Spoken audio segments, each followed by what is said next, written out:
are back. Man, I just got back from Vegas. Las Vegas. I keep saying Vegas, and I'm like, dude, just say Las Vegas. Like, why do we have to call it Vegas? Interesting experience because we're there for playoff hockey, playoff basketball, and for the Derby. Also, Derby, quick shout out, first female trainer ever win thing. And it was amazing how Golden Tempo won. Dude, I'm pissed about that. Gary had Golden Tempo, didn't share with anybody. What did he get? It was 23. He won $50. So he got $2? Oh, yeah. That's unbelievable. Yeah. I think it was well, I think he told me that he picked like 6 horses. It was kind of a wild Derby, though. Would you see a horse throw the jockey? Yeah, that was nuts. That was nuts. I was at the bar during that. People were going crazy. There was a lot of horse people there, and they were going pretty nuts. And the poor jockey, no more than needs his career. Like, he looked, first of all, it's a lot of money. I was scared he was going to get trampled, that little guy. Yeah, that's actually not a good situation. But then it was all the horses felt like they were, like, amped up more than usual. I mean, those are 3-year-old horses, I think, is what the Derby. They run 3-year-olds. Mm-hmm. You think about it. Like, all those people, they could probably feel the energy from the crowd. Yeah. It's a lot, of course. But that being said, they end up living their best lives, though. Well, yeah, they win. They win. They basically become older in politics. Yeah, that's basically it. The horse first. Yeah. We've got another horse for you today. Although it might get old. You know what I mean? Kind of like yeah, true. There's nothing real. Right. Just smoking cigarettes. No real reward. You know, impregnating horses and ripping cigs. Just remembering their race days. The interesting life. This. With that being said, you're in Las Vegas. The sportsbook thing wasn't as cool as I hoped. Well, we weren't technically in a sports book. We were in the restaurant adjacent to it. We were adjacent, but that was the whole thing for me, though. It was so packed that you couldn't get in. Like Jay Hoover with Jay. I always want to say Jay Little. Jay Smalls. I'm gonna start calling him Little Jay. It's a little, like, you know what I mean? That's clean. It is. It's pretty crisp. So we went to a sports bar in Lynn next to it, but we couldn't get in. Like, it was. So you can't get in, and the screens are kind of all over the place. Jay was saying he had this experience before when we came out for the March Madness. They ended up having to rent a room because they couldn't stay in the sports book. Because you couldn't see the games that you wanted and all this stuff. We also were just going off no research whatsoever and convenience to the location to the Sphere. Like, there are good sports. There's one. Circa is really nice, I've heard. Oh, I've not been. by the way. Why? Because I got home and message on Thursday. Some guy from Circa sent me a message that said, I heard you're in Vegas, so why don't you guys come by, do a steak dinner, and yeah. Why would you even tell me that? This guy's a jerk. I know. He said, next time we're in town, he'll take care of us. Jesus. Yes, I'll take care of you. I might not be with you. Where am I going without you? I mean, Obviously to the stratosphere right now. I'm nice to that. I think his name's Tracy. It's definitely Tracy, but That's awesome. What an unbelievable offer. I told him, That's awesome. I sent a message right back. I was like, man, I just came up for air. Like, I didn't see any of this. So generous, so nice, thank you. And he's one of the his official position at Circa, and they seem to have a great steakhouse. I was like, man, this would be cool. Yeah. Well, it's tough to find a bad steakhouse in Vegas. Yeah, true. Overpriced, yes, but bad, no. Yeah, so I can't believe that. Like, I went to one in Hollywood, and granted that one was not like very high end. No. But they had 2 TVs with Vegas nights on it. I was like, dude, this should be. I know not everyone here is Vegas, but this should be better. Well, I think that hockey's just not that big a deal. Yeah. It is to us, and even though it's the playoffs, they don't care. But you can't use your app there either. Yeah, that's annoying. They should shut it down. Let me use the app, whatever. Like, sign a deal for whatever app you're going to use. You know what I mean?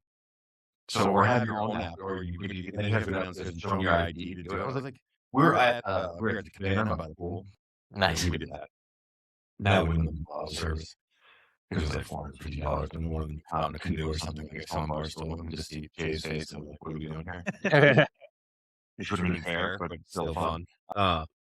And I was like, we're actually like, hey, we went downstairs to get to be able to bet on the Derby. I was like, well, what are we doing? I'm in a casino. Yeah. And I can't have the Derby jumping groups. That's weird. Because what I was curious about is I've seen people say that, like, in Vegas, you'll try to find your way out of a casino, but then you'll just end up in another casino. and it's just like hot and just going through a maze trying to get like They don't even I outside. don't get it. They don't even, at least in Hollywood, they don't even give you like a hint of how to get out of the casino to go to your room. All the elevators are labeled restrooms. That's true. It's true. That's So insane. the restrooms by the elevators, but it just says restrooms. And so you walk up and you're like, is this it? I've been there like three days now, and I can't find my way out of my own casino. So like the Lotus Flower in Percy Jackson is legit. Yes. I'm happy that Matt knows. I know what you're speaking of, yes. Don't ask, Steve. I have an idea. It's a great movie. Percy Jackson's a great movie. I thought you were talking about the books. I should have known better. No, dude, come on. Are you serious? I thought you knew me. I mean, that's way worse than me. That's way worse. Oh, you see the shirt that Matt's got on today? Yeah, it's good. Nice. I love it. Yeah. Get the underwear on too now. No. There's no people. Prove it. There's no people on those underwear. Prove It's like wearing it. bike shorts. So you go down in the morning and you work it out in those. Well, that's something for Ken Mumley. I know. You need bike shorts. Yeah, so it was like a great weekend to be there, and it would have been a great weekend to gamble on sports, but kind of the other thing was we were so busy with other stuff. You guys got blitzed. I was there for a minute. You guys showed up Thursday night and were leaving Sunday morning. Like, it's not a lot of time. If you're going to a concert on the Friday. Well, you and I stayed up late on Thursday night too. Oh boy, we did.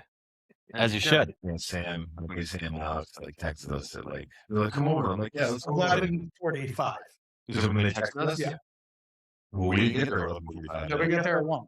I think it was 1:30 or whatever. Let's say it's 1. We get out of the Uber, and I looked at Matt. I was like, it's 1 o'clock, and he was like, yeah. You didn't know? And I was like, I had no idea how late it was. This tells you what state of mind Steve was in. Yeah. When he decided to do this. Apparently, that was just popularity when I got there because I had about 4. I've never seen so many people talking to Steve. That's what it is. I wasn't sure if I was Right, gonna yes. get, like, if I was going to get sold into like a cartel or we were best friends. That's a crazy name. It could be both. It was a little bit of both, maybe. And the woman that he introduced as his wife. Was not his wife. She started talking about her. She's like, well, your husband's kind of a weird guy. She's like, that's not my husband. And I was like, because Lauren said her husband. He's like, yeah. And then there's some other stuff that's off there. Well, don't forget about Matt, the minor league hockey player that was. Oh, Matt, the minor league hockey player is the best, though. Were you introducing Matt as a minor league hockey player? No, But Matt there's a was the separate guy. national hockey player that actually played in the minor leagues. okay. Yeah, he was a dude. Like he was like putting up points and whatever, and like playing Oh, as so he says. Yeah. I'm not saying he's not. he absolutely is. Well, if I asked him, he's following this pod, so who knows? He might be hearing this. He was a great guy. Great guy. He won. Yeah. He turned. Yeah, he turned like 40 and 800 one night. And then they came down and because they lost water in the bar, and they're like, "You got to go to bed." Like, no, not to go to bed, but you can't stay here and bet because they can't serve alcohol and all this whole thing. And he just, thank God, I was going to say. It was a sign. He was a really nice guy. Yeah, but anyways, good for the woman to win. I can't remember her name. Sherry something or other. Damn it! I should It know. was a Cherry. Or Sherry. We had That no. was That's the thing. That sounds patronizing. That. Well, the problem is we have no volume at any place. I know. You can't hear anything. So when there's some sort of controversy, there's no closed captions. There's nothing. You just have to sit there At and one like, point, refresh your phone to see what's going on. this woman's daughter, or I think daughter, like a younger woman, was clearly talking about her, and they were both crying. I was like, "This looks amazing." I wish I could hear what they were saying about each other. But like, whatever. All right, let's see if I can help these guys. Hold on. All right, smooth transition. You got this. That's Still got it, Steve. Tyler's not happy. Can they hear us now? Yeah. Okay. That's what I thought. Oh, they can. Yeah, so they can. Okay. Great. Welcome back. That's been Matt versus Wilson next to me. I'm Steve Mitch. This is I mean, this is a sad pod. We don't do sad pods, but this is a sad pod. You should see the post that I'm gonna have for this. I already made it, and it's pretty sad. Oh, Yeah, man. it's got McAvoy crying and Is he crying because he's injured like Is he 72 different times? he's trying to be suspended for 15 games? It was crazy to see that the other dude Benson wasn't even fined or anything. I was shocked by that, but it's different. Were you? Rabbit hole. Were you? I was a little bit. It was a super dirty play by that guy. As like a non-hockey guy, I just assumed. I was just like, yeah. We'll get his. Don't worry. Oh, okay. Yeah, I'm There's sure. a long memory. Yeah. He'll get Yeah, his. that guy is laughing now, but we're gonna get lost anyways. That's a gold medalist that you just. And then, What is it, slew footed? Is that what it is? Yeah. I was like, there's a part of me that was like, kind of like this Buffalo team. I was like, it's not the Bruins here. And Yeah. we'll start with the Bruins. It's not the Bruins. Yeah, perfect. here. And this is a young Buffalo team, and now there's some hate, which is good because if they're good next year and the Bruins are good next year, that's great to have that hate. But that was a terrible play by that guy. To be up that score, and then to come out and kick his leg out from under him and send him to the boards. And Jay was like, he was 25 feet away from the board and slid in. I was like, yeah, he's going full speed. Right. Well, it just looked chippy as hell. I mean, I enjoyed it because I go from the NBA and it's not, and then I go and see hockey and I'm like, cool, like they're beefing the whole time. This is great. But like it gave me like I have to explain everything to myself in basketball terms. That Buffalo is like Oklahoma City Thunder, where they're young and they're chippy and they kind of get away with things and they score well, but they're annoying as hell. They're young and they get away with a lot. We'll get back into it. And that's kind of course we'll get back to the NBA, but that's why I have to explain it to myself and any of my friends that are listening to this. That's how I explained it to myself on this Buffalo team, which created hate for me watching these dudes. And then seeing that, I was like, yeah, like that image of McAvoy literally slamming into the boards paint the picture for me on Buffalo. Yeah, they're not as good as Oklahoma City. They're like not even close to it. No, of course, but in terms of like personnel that they have and the way that they play. Yeah.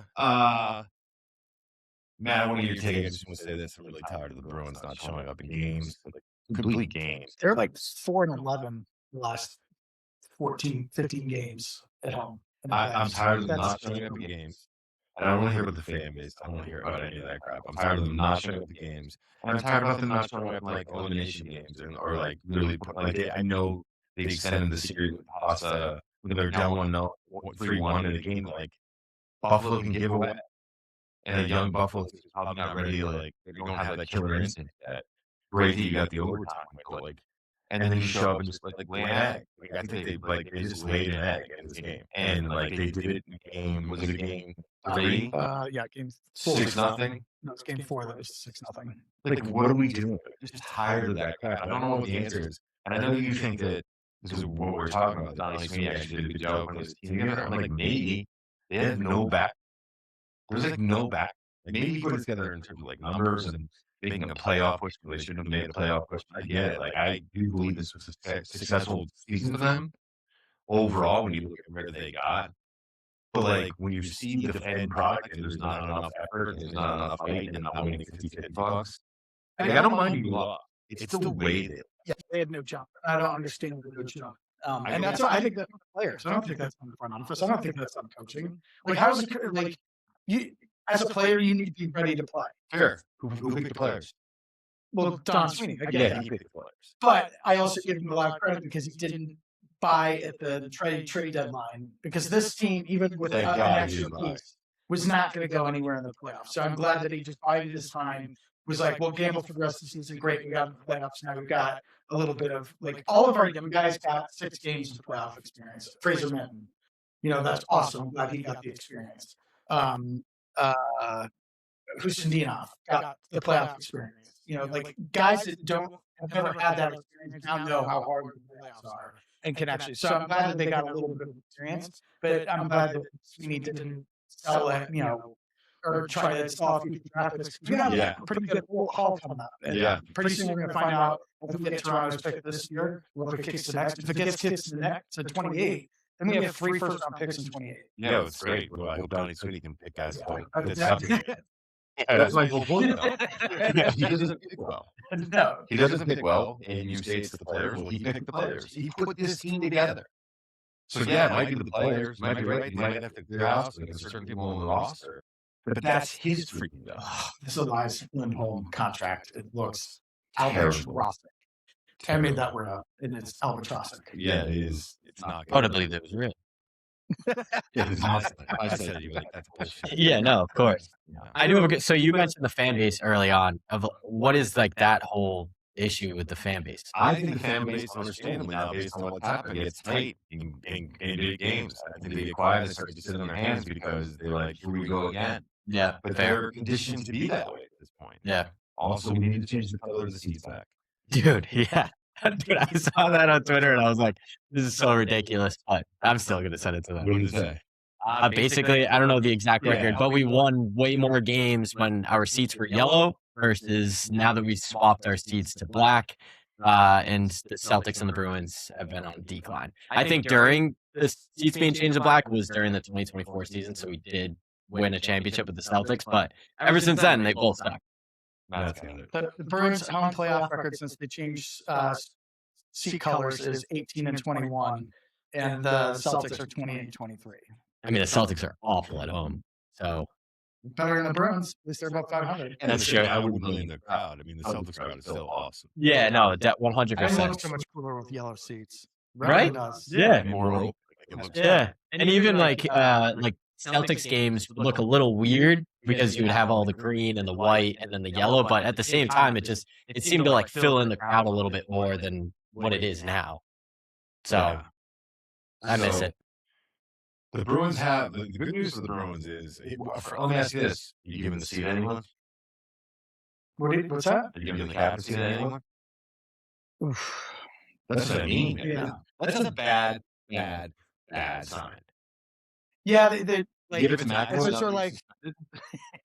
I'm joking, but I'm also being serious. Yeah, I definitely wouldn't give it to Hampus Lindholm because he drives you crazy sometimes. Watch him give it to Geek. That'd be hilarious. Well, And I like more Geek. You know what I mean? I'm not trying to I know, but like, it's I don't think they should have given it to Brad Marchand personally. I think they should have given it to McAvoy back then. I agree. And Marchand should I have stayed agree. the associate captain or alternate captain. That's what I call him. That seems like some kind of weird. We're not going to pay you, but we'll give you the captaincy and maybe say that. Yeah. Like, I don't understand that. What- What do you give it to? what's- You give it to Costa. What's up with the captaincy in hockey? What? What's up with the captaincy in hockey? It's a Because big deal. It's a locker room thing. Like, Okay. It is. and so it's different from like other sports and stuff. Yeah, it's not Okay. just a symbolic or ceremonial thing. Because I've heard 98.5 talk about it a million times. Like a million times I'll turn it on, they'll talk about the Bruins, and a piece that they always talk about is what you guys are doing right now. It's like, who's going to get it? So I didn't realize it was that big of a thing. I don't know if there's another team in the league who has. I've never heard of that, but I also never really And researched the it. whole thing was like someone needs to prove themselves. Well, you just got your ass kicked in the first round, and you guys laid eggs. Right. So who's the guy who's? If I had to pick somebody, it'd be McAvoy because he's playing through I injuries and he's younger than Pasta, will be there longer. And I like longevity for a captain as opposed to, because you have veterans come in and they're part of the leadership group, but there should be one guy that's like, and McAvoy's going to be there for a while. I honestly believe that the criticism on McAvoy is that he's not Bobby Orr. It's like, what are we doing? Nobody's Bobby. Nobody's Bobby Orr, or he's not Chara. It's like, well, yeah, these are guys who are like Bobby Orr's on another planet. Chara's on another, Continent. Yeah, it's just true. These are like titans of the game. Hall of Famers. Right. And maybe Charlie McAvoy will get there, but like he's still what 5 years into his career. Yeah, it's not real. So like, can we take a beat and recognize this guy is freaking awesome? And if you got a beef, it's probably with most of the rest of the roster and not him. Yeah, and the other thing is he's not a particularly offensive defenseman. I think he's getting better though. I think he had a career year this year in the 17 games. So Yeah. and he was a part of the Olympic team. Like I feel like there a lot happened for Charlie this year, Right. and his further development. So like, I would give it to McAvoy. He's 28. So he's still, so 7 years in the league. Yeah, he's older than I thought. Yeah, Because he came in probably around 21, 22, right? Higgins got that playoff taste. Yeah. So I'm trying to take the positive out of this. I'm disappointed as well. Like if I'm not pissed they lost. Like you said, I'm pissed with the way how they lost, and they didn't have grit. They didn't have the jump. They didn't give it their all. I feel like I just couldn't tell if they had given up. It didn't look. It looked like they given up. So that to me is the leadership group. And Marcus Sturm is tough because he got you there. And I think you give him another, like, you can't just fire another guy. No, they definitely don't. So Especially because you weren't even expecting to make the playoffs. But Sweeney has to go. Like, I'm sorry. I'm awesome. I'm all in on that. He has to go. And the whole thing, like, they should have fired him last year. Now they get to, like, cover up when we made the playoffs when we shouldn't have. Like, I'm tired of this narrative of, like, well, he accomplished something. No, he didn't. Like, great. He put together a roster that sucked in the first round. That's what this is. And he doesn't pick well. We got all these picks coming up. Let's find somebody who does. How about that? I agree with that. How about we find someone who has a track record of doing this? Well, maybe if you keep him, like, fire him halfway through next year, so at least the new guy coming in knows he's got 3 picks to work with, and you can get somebody of quality. Because if you get some, it's like I'm somebody. sorry. I don't think things are that bad in Boston that if you fire Don Sweeney, that you're not going to have a line of qualified candidates to come take that job. Fair enough, but when everybody was calling for everybody, for Chris Ballard to get fired on the Colts, I'm like, who the hell are you going to get? They've got no first round picks this year, and no first round pick next year.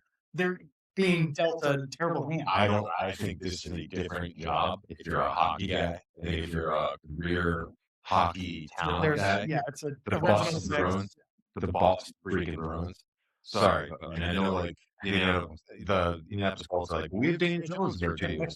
That's not the same thing. It's just not the same thing. I'm happy, like, that there are some guys that showed some life early on. I think they've got some talent. And I think Swayman's one of the best goalies in the league. I think he finally got back to that. And clearly last year's start was the debacle with the distraction. And now he's kind of like, yeah. And now they've settled in. Yeah, well, you were never going to know the deal that he got, he was going to get. Like, He painted himself in a corner that he couldn't negotiate. like, what are we doing? Like, again, that was mishandled. Like, stop with this whole, like, he's a pretty, like, how long has he been here and how many cups has he won? That should be the standard. You got to give a guy a chance to do it. But, like, after 4 or 5 years of a track record that, like, he's had, like, I don't know. I just don't see it. I think it's time for him to go. And they won't do it. What do you think of Swayman shooting out the bench? Loved Loved it because there's not enough of it. Yeah. It's complicated going back and, you know, give Swayman the seat. Does that happen when a goalie gets empty? I've never heard of it. Yeah. But you know what? It's like David going after, down 3-1 in Florida, and he goes in the locker room for 3-0 in Florida, I think it was. Remember they came back and made that 7-game series, 3-0? And McDavid, like, they try to keep their cameras up, but he's just yelling, it's not effing good enough. Yeah. It's not good enough. Find a way. This is the NHL Finals. This is not good enough. Like, there's something to be said for that. Right. Like, No, definitely. When they give up 6 goals, and he's like, even game 6, we're watching that game, and they're down 3-0. I was like, I don't know if somebody could have stopped. I don't know what goalie stopped these first 3 goals. Right. Wide open in front of the net. Wide open in the dot. Like, wide open. Just scoring chance after scoring chance after scoring chance. It's like, what are you guys doing? So, like, to me, yeah, he should have. I do want to mention before we transition to Celtics, because I think we're going to talk about that for a minute, but like, I think I want to go longer. Connor McDavid in Edmonton, and I guess he's hurt. I think he had a fractured foot. We should check it out. Yeah, I think he had a fractured foot.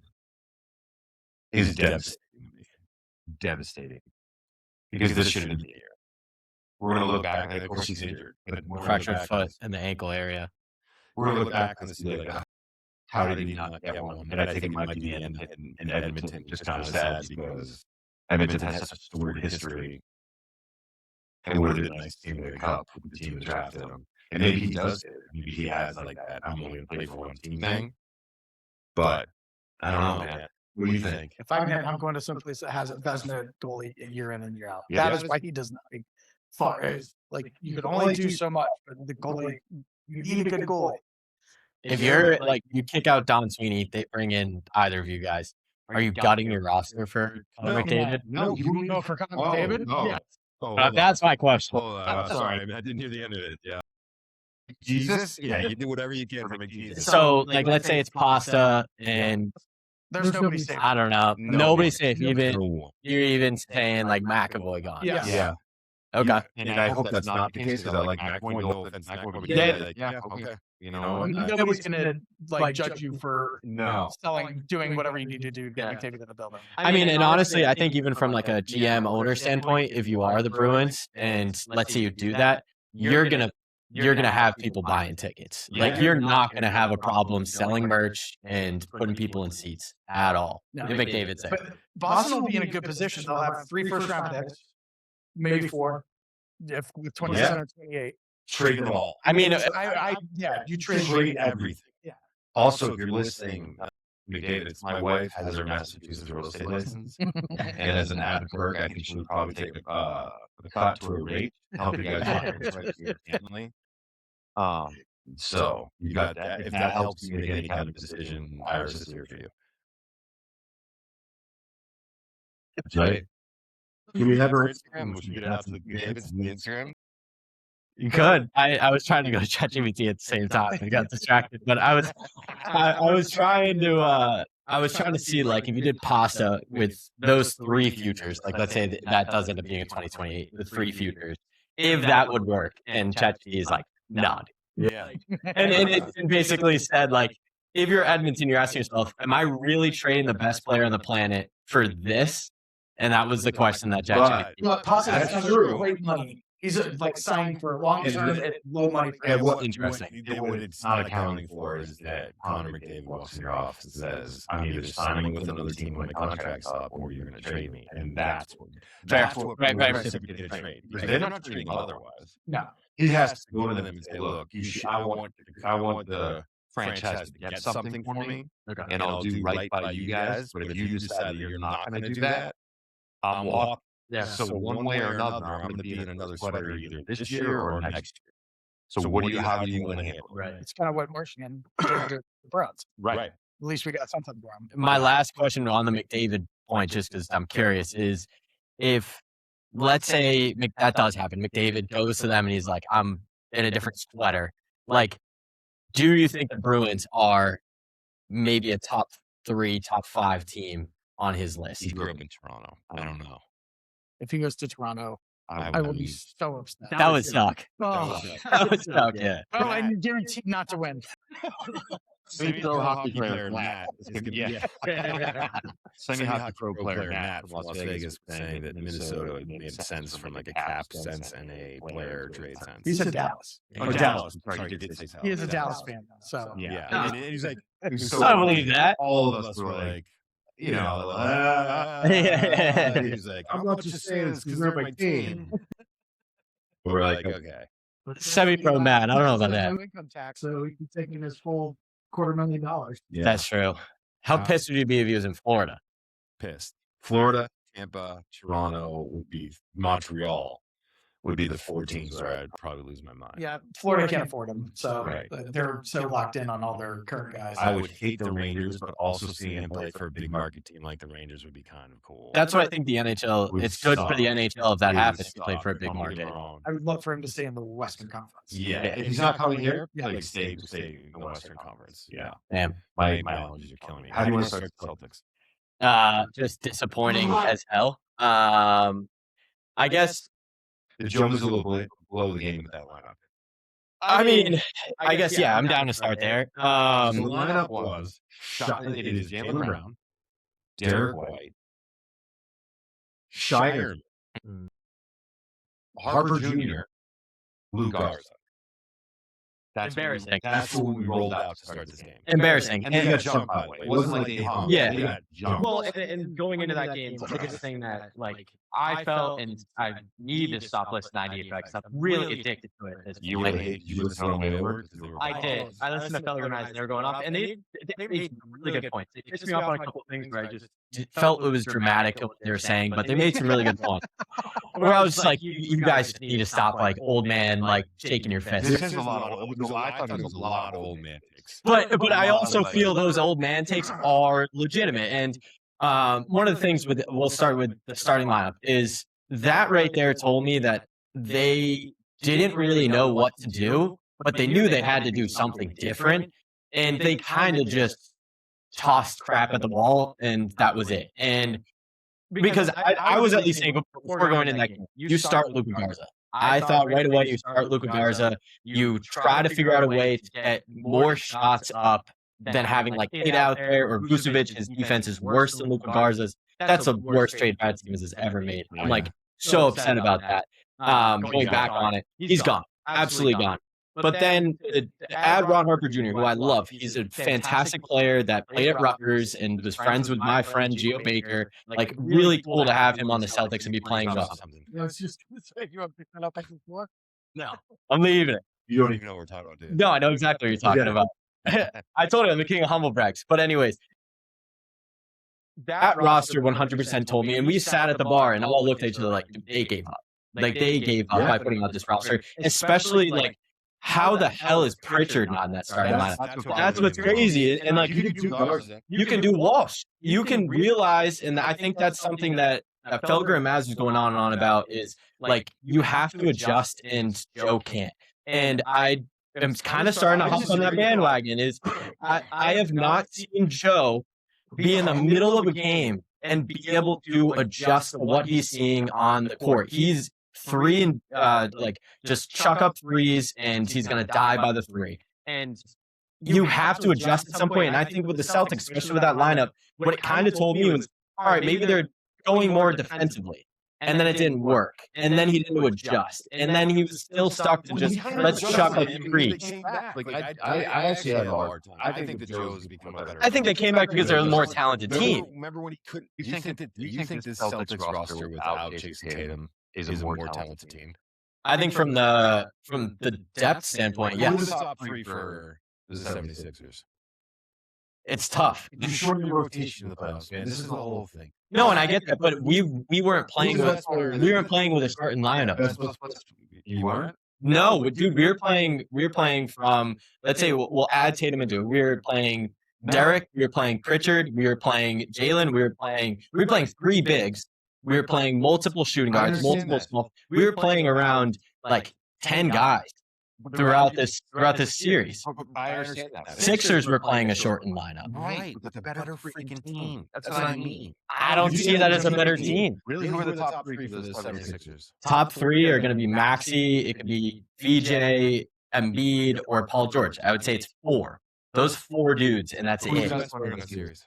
Maxey, without a question. Who's the second best player? It was Tatum before Tatum got hurt. You kidding me with what Joel Embiid did?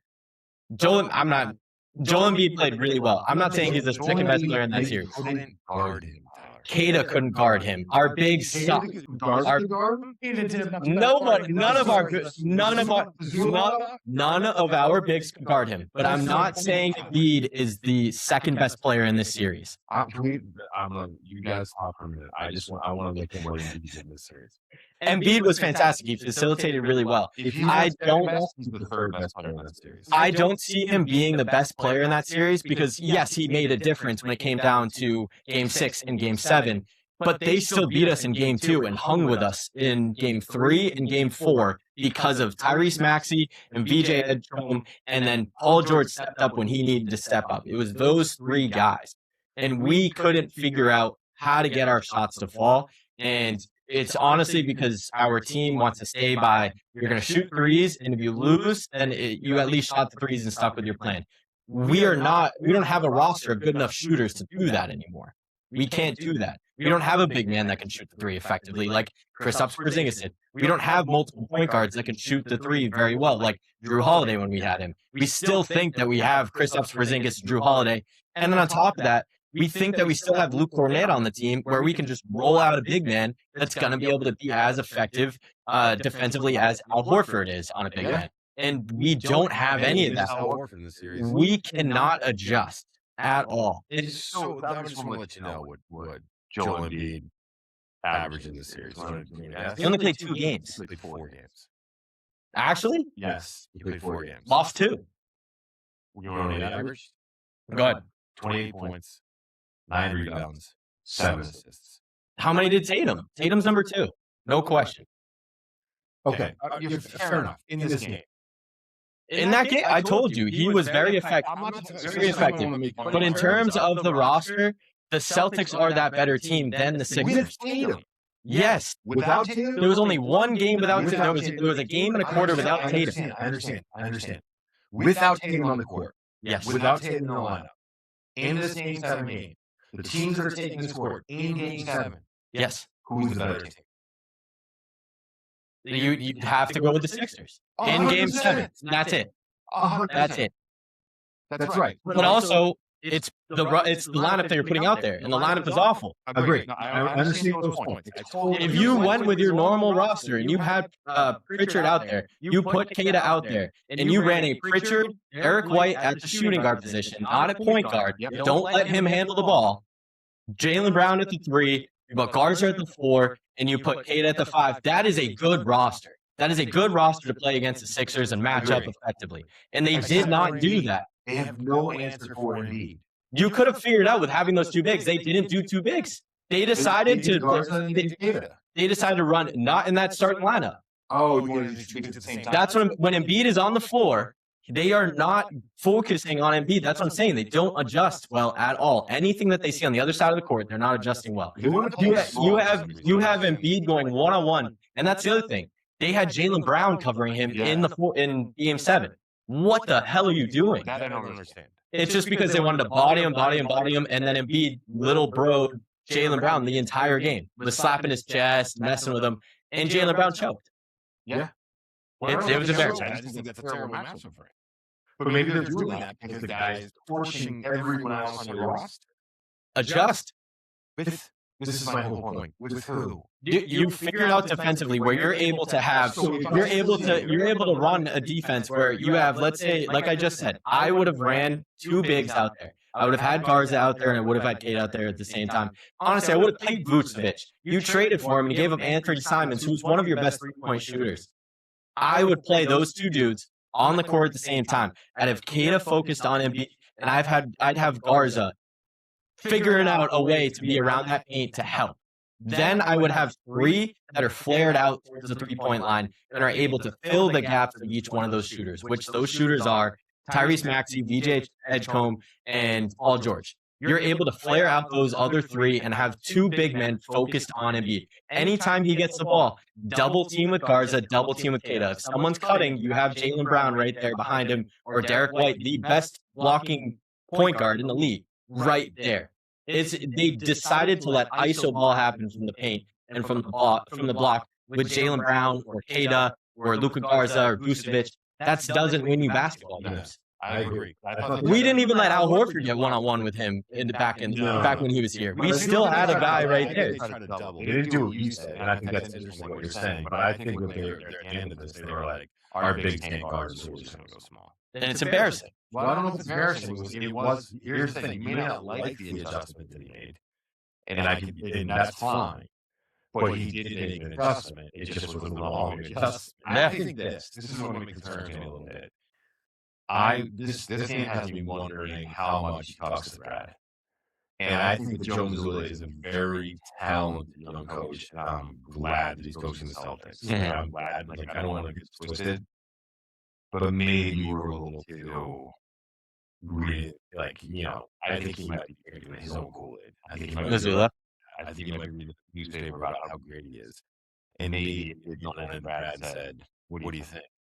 That there would have been a better answer. And maybe he did, and Brad didn't have a better answer. Yeah. You don't know that. I don't know what the relationship is, but it does seem to me like you have one of the best coaches, I think. Really. I agree. You have this guy you go in and you talk to. And did he go in and be like, I think I'm going to start this lineup? He's like, Joe Mazzulla, I know what I'm doing. I don't see a world where Brad checks off on that lineup. Looking back at the way that Brad Stevens ran his teams, he was not a risk taker at all. I was yelling at the TV for 2 years. And Brad Play Rob Williams. This dude would not play Rob Williams. And Mazzulla comes in, or Ime Udoka comes in and plays Rob Williams because he takes more risks. And that was fine. Like, Brad is amazing. Like you said, he's an amazing coach, and like he should go down as an amazing coach and an even better GM.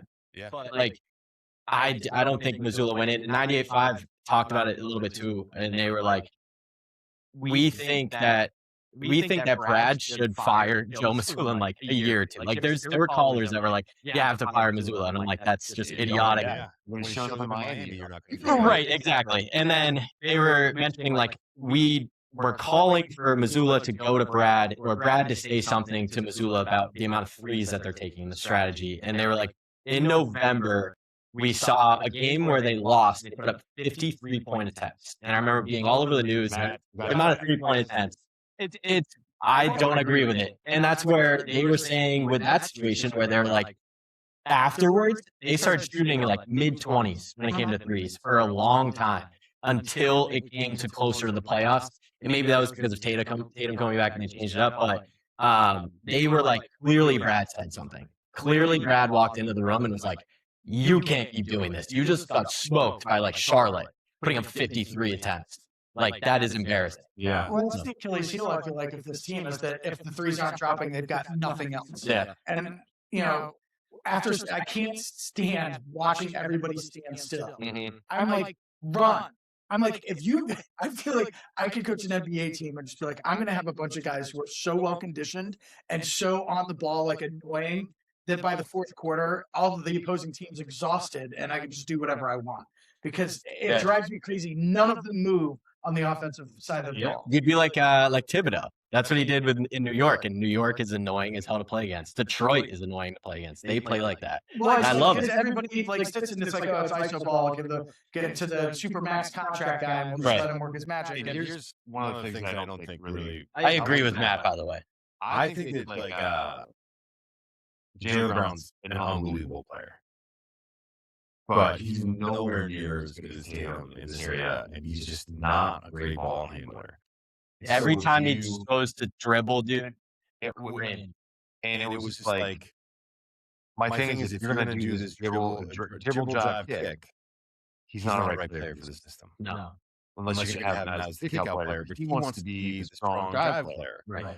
And maybe that works for certain systems, but it's not this one where you're looking to get the defense to collapse and then kick. Oddly enough, the play that I think we're being critical of is the one where you kicked out the Pritchard, you missed the open three, and probably hit it underneath. And I get that you want to take the easy bucket a lot of times. To me, that was the right play. I agree. Kick it to Pritchard. I agree. Sorry, and it was actually that he really executed that. But I see Tatum do this all the time with you guys and every classes, and he gets a great pass out to the three-point shooter for a wide open look. And that's great. Yeah. Would you trade Jaylen? Just flat out, would I trade Jaylen? Well, I thought you were going to say something. There is a name. I'm holding it down. Yeah. First of all, let's start here. Would you like? I love Jaylen Brown. I think, but some of these comments too were names a bit, and I think that Felder and Affleck maybe making too much of it. But it is interesting, and I'm sorry, like call it the best season, the most fun season, and who wasn't in the lineup. Like that's bad. It's got to be aware of. And that was something I was going to say is Jaylen Brown, I want to make this very clear, is like 8 times as smart as I am. And if you're that intelligent, if you're that smart, you have to be aware of what you're doing. And to say it, that was the most fun game, and you loved the way your team played game 7, and you made a point of that. Like, if I'm in that building, I'm like, uh-oh. Yeah. Like, this is my now what's the thing? If it wasn't a thing, or if it was a thing, we kept it under wraps. Now it's bubble over. Like, now it's like, dude. So what you're saying is the year that the superstar of your team, the year number 2, who was really gracious about you winning the NBA Finals, which, by the way, might have been Tatum's. Yeah. Like, you did not win that Eastern Conference Finals MVP or the Finals MVP if Tatum was off the floor. No. You also hit a clutch 3 against Indiana. I don't think you could hit multiple. I think if I get 8 out of 10 times, I don't think you're hitting. Yeah, with having Siakam all up in his grill. Yep. I don't see that happening, especially watching this Game 7 that just happened, or watching the fourth quarter of Game 6. But to two things that I want to say. It probably is. But 2 things I want to say. I want to answer your question. I would trade Jaylen Brown for Giannis. And reason being is because we watched that championship year, and we watched the playoffs when Kristaps Porzingis was healthy. Jason Tatum and Kristaps Porzingis out of the pick and roll was deadly. The lobs that Tatum would throw, because Tatum is one of the best facilitators as a point forward or whatever the hell you want to call him. By far one of the best facilitators. The way that he throws lobs is automatic every time. Him with Giannis would be lethal, and I'd love to watch that. And my other piece is with Jaylen. The second thing that I want to say with Jaylen is I still love JB, and he's a fantastic player. And seeing him go would hurt. Like I'd been watching him play basketball since I was sitting in our living room watching Ball is Life on YouTube. Never And it was Jaylen Brown. Steak in the city again. Exactly. My reason why I could see him go is because of those comments, but also because of the fact of like him ever since, and I'll say this for the majority of the team, I won't just pinpoint him. He has not had the same drive and motor and anger towards the game since 2023. Like when he won that championship, it almost seems like this relief happened. Now he's a streamer. Now he's more involved in all these different PR things. You're seeing a lot more Jaylen Brown ever since that championship win and the finals MVP. Yeah. Like he got all of these titles within a short span of time. And now it doesn't really seem like he's that angry guy. We used to see him play Miami and go head to head with Jimmy Butler. And then in the presser, he'd be pissed off and he'd be talking about things as if he's Kobe Bryant, dropping quotes left and right. Yeah. Now is like, it is what it is. It's like, dude, what happened to you? And that's where, if I'm Brad, I'm looking at that situation with him not having that same motor, and the other piece of clearly he wants more. And I think he deserves more, but it's like, all right, we'll send you to Milwaukee, where Milwaukee's has nobody there for you. Good luck. You want to be a number one? Go to Milwaukee and be number one, because there's no other option for you to dish to as a two. Do you want to raise more banners for the most storied franchise in the league, and still do what you want to do with your stuff off the court? By the way, no one's saying he can't do that. I think to be careful about it. Like you can do both those things. You can do all the stuff off the court and still be focused on it. You can do that. So do you want to still do that and raise more banners, most storied franchise, and be a number two, or do you want to go be a number one for Milwaukee, Right. or for the Heat, or for whoever? Because that's really what it's called. And maybe get more money and do whatever you want to do. Maybe make basketball etching your name, like for the legacy of the NBA. Like you might say, "Oh, we'll do it in Miami." I doubt you will. No, I doubt you will. No. Maybe you will. because he will have to be a ball handler and he will have to be a facilitator. And honestly, if I'm looking at the two contracts and even their ages, they're within 2 years of each other. Giannis 31, Jalen's 29. Their contracts are very similar. It's about like mid 50 million a year. Yeah. And it's insane how much money they make. But like you end up saving like a couple million going with Giannis. So Felder, I don't know if You would. I do want to walk that back a little bit just because 2027 and 2028 is when Giannis' contract would be up. Right. So it would be a year before Jalen. So you would have to figure out a contract for Giannis after that. But he is at an age where you can maybe negotiate with him a little bit, where he's 33, 34, 35, being like, dude, I can't pay you like you're 29. Yeah. So Felder is a Bucks fan. He's a Milwaukee guy. is he really? Screw him. Did you Sorry. What you know? What his I caught that today. He said something weird. But I was like, that's weird. It's the Midwest. Yeah. I didn't even think of. So, would you want to guess what he would say about that trade? He said, when I heard him say it today, he said basically something about how Milwaukee would win that trade. Yeah. By getting Jimmy Jalen Brown Brown. all day. I was like, I don't know, man. Good for him for saying it. No, it's great, but I don't know about that. I did have a question. No, I think Giannis fits what we want to do better. 100%. 100%. And you can go back to like what Matt's saying is like, you can have them like a well-conditioned team.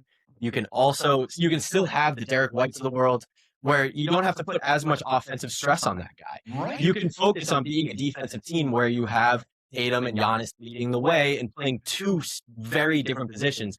Jalen over the years has started trying to want to be like Tatum, while Tatum is like, dude, I need to handle the ball. Like he's not Jalen, and I would have to look at the numbers, but I will just do what I do and just act like I know what I'm talking about. I don't see Jalen as a good spot up shooter, and that doesn't work well in the team offense. Really much better. He's got a much better shooter, but I don't know about a spot up like gets the ball, boom, quick. Oh, stationary. Stationary. Yeah. But him off the dribble is a fantastic shooter, especially within in the team. No. Weird thing. You honestly think he's about to turn the ball over when he's dribbling sometimes, and then he'll just pull up within mid range and cash. Yeah. It's the weirdest thing ever. It is. So I would make the Giannis trade. So I have a question just with the 10 minutes ish that we have. Bruins we talked about in their situation. Celtics we talked about. regardless of sports, because you know more about hockey than basketball. Sell the Red Sox and move it around. Hell yeah. Which is the GM?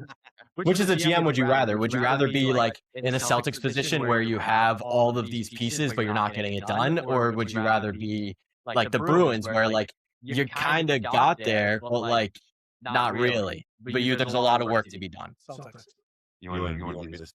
I would rather be in the GM spot of the Celtics right now than the GM of the Bruins. But yeah, like let's say it's like let's say it's a hockey team where like the Celtics are a hockey team. Okay. Would you rather like keep on getting there, and then you're like a piece away? You get it, but it took me a second. Gotcha. Yeah. Which would you rather? Like the roster construction of the Celtics better than the roster construction. Oh, yeah. Interesting. Yeah. So I agree with that. Because you got your, You got so many pieces. yeah. I mean, Tatum's top 5 player in the NBA when he's healthy. Yeah. Is that fair to say? I'm not. No, it is. It is. He's an all-NBA player every year he's been healthy. Yeah. Yeah. So, and then Jalen Brown's like right behind him. Pretty much, yeah. Yeah. And, so there's. He'll be second team All NBA, I think, so you this year. got 2 of the top 15. You got last year's 6th man of the year. Yeah. So, I mean, like, you've got. And Kida and all. And Kida, baby. Future Hall of Famer. Hell yeah. And the see, it's a much different. Like, I mean, it's hard to think about basketball and hockey and compare the two because you really need to have depth in hockey, and I feel like in basketball you can get away with having 8 good players For sure. and just rotating through Yeah. things like that. I There's you need to have a lot more different role players in hockey than you do in basketball. Kid had some real problems with Allen. He had a real problem with Embiid. I don't know if I'm being honest. Like, I liked the Time Lord. Like, I liked your guy. Yeah. I don't know if I'm as excited about it, man. Right?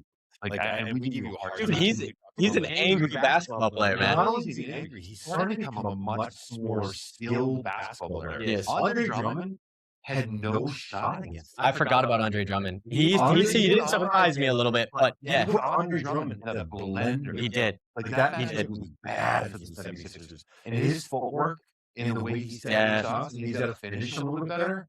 But where he was when he came into the league over the last, I mean, this is like He was a third G year, League player with Sacramento. So Did we the snatch last him? 3 years to see the development of this dude? Yeah. Like, he's getting better. It feels like every single game. He's filled out too. Like Yeah. I watched the Celtics and I saw him in this playoff game. I was like, holy crap! He's he beefy got now. thicker. He's Yeah. still learning the pro game, but imagine if you got Giannis coming in. No, exactly. And now he's your number 2 option of that. and Exactly. you're letting him dance on like those kind of matchups. And Giannis is teaching him. They're the same kind of body type. Listen, Giannis is always going to be a way better player than Kata. Yeah. But Kata's getting to a point. I'm like, dude, it's like watching Pritchard. You're getting a legit big out of Kata right now. It's awesome. Whatever you want about them, dude. They develop guys. They do. They take guys that are like, they turn into the Spurs. They turn into, I think, the Heat get lumped in there too. I understand that, but the Heat aren't as good. Spoelstra is just unreal. Yeah, really good.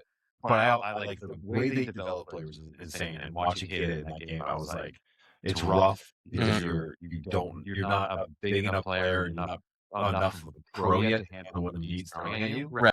But then you see it against the lower, like Damian Trump, who's an older guy, like this kid freaking can play. Yeah, and from game 1 to game 7, he got ridiculously better. And I think you mentioning like how they develop like matters a lot because like even with the Spurs, Charles Lee, I had to look it up. I won't act like I had off the top of my dome. But Charles Lee with the Charlotte Hornets, this is his first year and completely turned them around to being a play-in team and hung in there pretty well and was awesome to watch.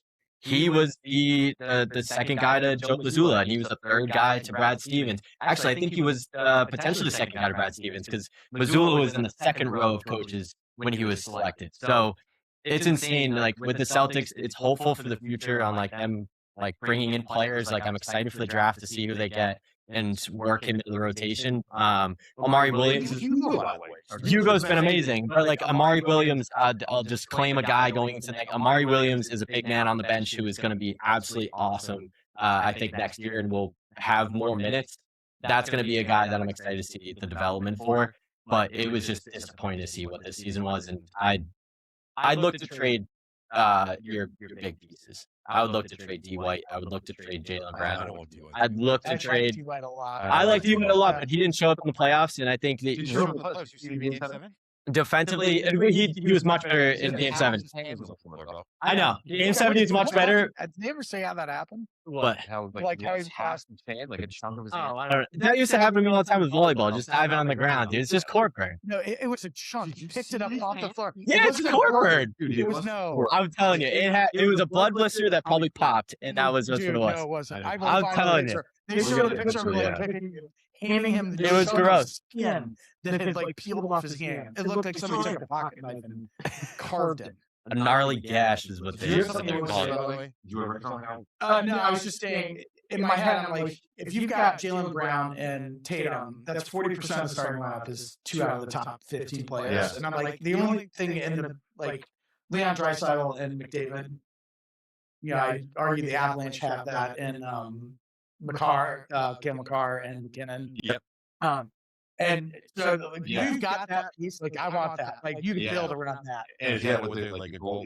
There's things. But the Bruins, like, you really only have Pasta, who's another worldly talent, and then Kiki, who's playing out of his mind. Like, nobody saw that coming. 2 back-to-back almost 40-goal seasons. They're getting a steal there. Yeah. And you got McAvoy. There's some things there that I would agree with you that it's Celtics. I just want to say this really quickly. And I'm going to get Tyler heated here. The other round comes with other refs. Okay? It's not a good look. It's not. And I know you agree with me, but I'm also really, really tired of a couple things. One is he's 100% right. The flopping is hurting. 100%. And I don't want to, like, whatever the SGA, but like the fact that he's now a superstar of this league, It's embarrassing. with the way he plays, is not good for the league.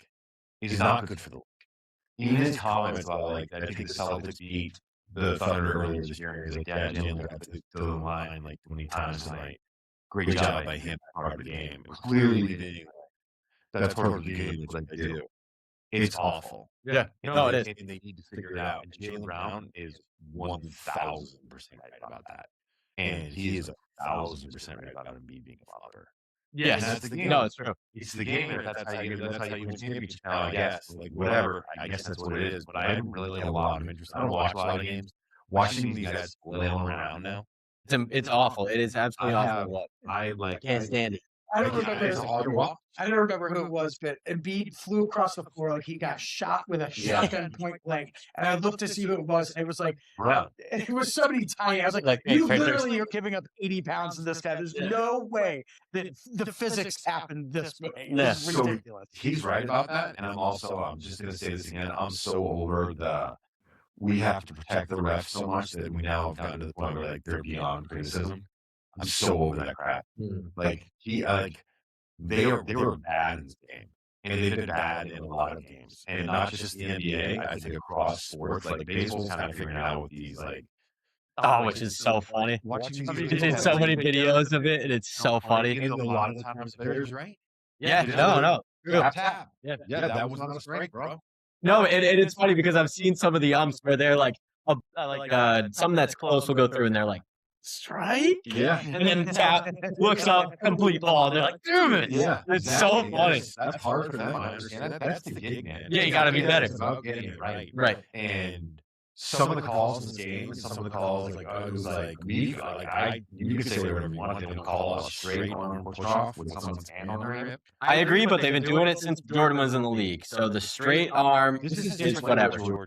That's exactly. You put your hand right on the hip, and you push them one way, and you pull the other way. That way, it looks like you crossed them over, but you didn't. You pushed off and crossed over.